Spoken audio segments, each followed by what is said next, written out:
ഇന്നത്തെ വചനം വിശുദ്ധ ലൂക്കാ എഴുതിയ സുവിശേഷം 15-ാം അധ്യായം 7-ാം വാക്യം.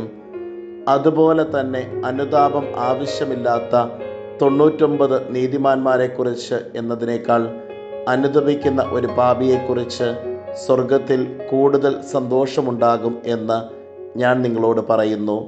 കാരുണ്യവാനും സ്നേഹനിധിയുമായ നല്ല ദൈവമേ, അങ്ങേ തിരുസന്നിധിയിൽ ഞങ്ങളുടെ എല്ലാ പ്രാർത്ഥനകളെയും ചേർത്ത് വയ്ക്കുന്നു.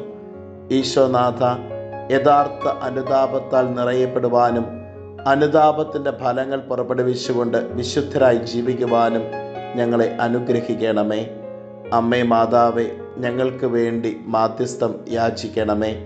നമ്മുടെ കർത്താവ് ഈശോ മിശിഹായുടെ കൃപയും പിതാവായ ദൈവത്തിൻ്റെ സ്നേഹവും പരിശുദ്ധാത്മാവിൻ്റെ സഹവാസവും നാം എല്ലാവരോടും കൂടെ ഉണ്ടായിരിക്കട്ടെ, ഇപ്പോഴും എപ്പോഴും എന്നേക്കും.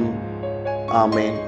ഇന്നത്തെ നിയോഗം: യഥാർത്ഥ അനുതാപത്താൽ നിറയപ്പെടാനായി പ്രത്യേകം പ്രാർത്ഥിക്കാം.